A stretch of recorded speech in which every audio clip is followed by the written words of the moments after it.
Astronomers have found a relationship between how stars form in A and the mass of its central supermassive black hole.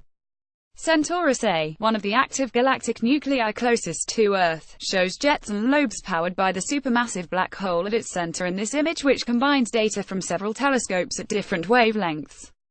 Image credit ESOWFI Optical MPIF Apexa, Vice al. Submillimeter NASA Kokfar, Kraft al. X-ray. Initially, young galaxies form stars rapidly, but as they age the pace of star formation slackens in a process known as quenching.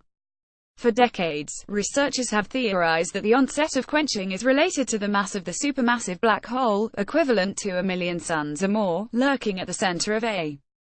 In fact, to accurately simulate the properties of galaxies in their models, astronomers have to build in feedback from these supermassive black holes. When a supermassive black hole consumes matter such as nearby gas and stars, an accretion disk is formed, a halo of material falling inwards. As matter falls towards the black hole, it heats up and the disk radiates massive amounts of energy.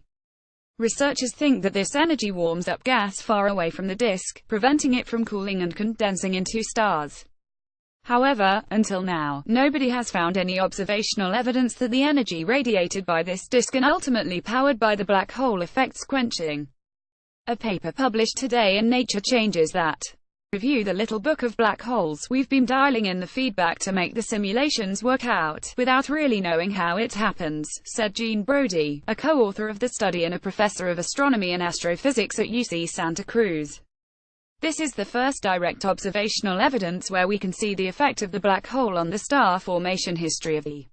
The researchers, led by UC Santa Cruz postdoc Ignacio Marta Navarro, referenced a large sample of black hole masses and compared them with observations of galactic light spectra made by the Hobby-Aberle Telescope Massive Galaxy Survey. After discarding noisy spectra, or those which could possibly have interference from other sources, they were left with 57 galaxies to analyze. Spectra can tell researchers what elements are present in A, and thus reveal their star formation history. Just as archaeologists and historians can work out how people might have lived and died based on objects and writing they left behind, astronomers can work out how stars might have lived and died by looking at the light shining from A.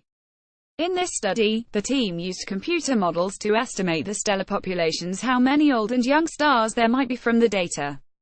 The team found that star formation history only correlated with black hole mass and not with other factors, such as the size and shape of E. In particular, galaxies with larger central black holes tended to have older stellar populations, indicating that the quenching of star formation began sooner. Related black holes may help new stars to form. Related supermassive black holes stopped stars forming. For galaxies with the same mass of stars but different black hole mass in the center, those galaxies with bigger black holes were quenched earlier and faster than those with smaller black holes. So star formation lasted longer in those galaxies with smaller central black holes, Marta Navarro explained. However, the mechanisms behind quenching are still not completely understood. There are different ways a black hole can put energy out into the, and theorists have all kinds of ideas about how quenching happens, but there's more work to be done to fit these new observations into the models, said Aaron Romanovsky, another co-author and a researcher at San Jose State University. Beyond around 28 trillion light-years, we know that galaxies stopped forming new generations of stars, but we can't obtain good spectra for them. As Romanovsky says, there is far more that needs to happen before we understand how galaxies stop forming stars. Regardless, there is now direct evidence that supermassive black holes have some kind of correlation with star formation in galaxies. Black Medium Square. If you found this post helpful, please share it.